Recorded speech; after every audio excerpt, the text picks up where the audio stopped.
Barriisaa fagoo miti.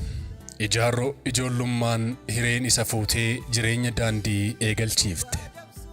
Sadeemuuf taata. Akkana ol ba'uutta. Fagaattaa? Taliileen illee beeshoomtee jirti.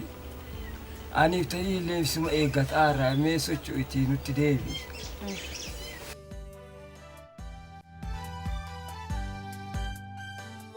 Jireenya daandii kanaan ollaa baadiyyaa irra deemaa waan nyaatan barbaaduuf kadhaan hojii idilee isaa ta'us guyyaa tokko xoroshoo argachuun milkaa'aa. Guyyaa kaan arrabsoon keessummeeffamaa.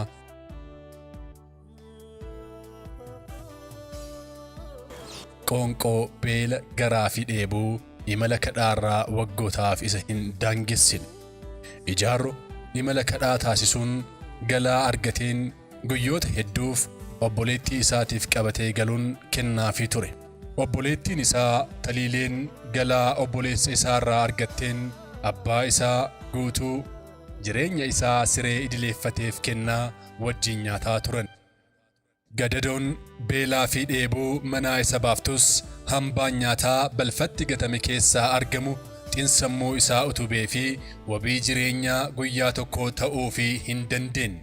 Inumaayyuu yaadaan qora qalbii cabee guyyaa dhalootaa isaa akka abaaratu isa taasiseera.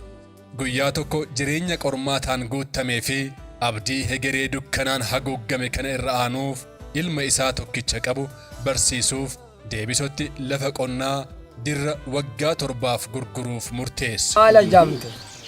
Adda wanti ganamaaf dhufeefi sillee si dhukkuba jechuudha ga'e lafa kan keessan illee yoo laalu qotamee hin jiru lafa kana horoo lafa baasaara jedheetuma yoo naa kireessite utuu barbaade laftillee kan lafa ba'e irra na kireessiteetti kireeffadhee haa qotuu jechaafi tana suubachuuf dhufe. Tuni tuwaamichu. Anillee wunnamu akkana qara na dubbisu dhabeeti. Akkana kophaa kee mukaa oola. Kuniti na yala gabbuuteeti. Akkanuma jaallala aara. Tuwaan toltuuti. Taani kottaa kenneera. Taana ammoo rakkina ijoolleetii fi yeroo dheeraanii gara haga Wama rakkoon qabu waggaa dheeraallee jettanii waan ijoollee keessanillee ta'a waan isinillee ta'a waan itti yaadamtanillee isinii ta'a mee waggaa dheeraa sanyuun akka reessa mee waggaa 10 tuni fagaatti mee torbuma haa dhaabnu.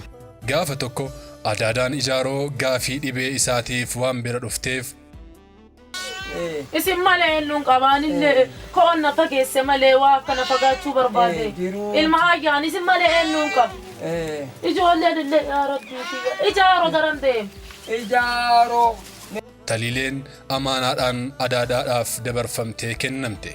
Gaafa adaadaan taliilee qabattee deemtu deebisu dhokatee muka jala taa'ee dhaadataa ture.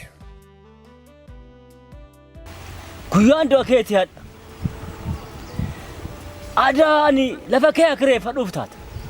Lafa kee hin kireeffadhu si ajjeesee fudhadha malee. Jedhee akkuma adaadaan taliilee qabattee deemteen saanqaa saaqee ol seenuun ukkaamsuun erga ajjeesee tursiisuun gammachuu kan dhandhamaa jiru deebiso guyyaa guutuu ukkaamsu ragaa qabiyyee lafaa fudhachuun kaayyoo guddaa isaa waan tureef kanaanis milkaa'ina gonfatee icitii godhee boqonnaa jireenyaa gammachuu eegaluuf of amansiise.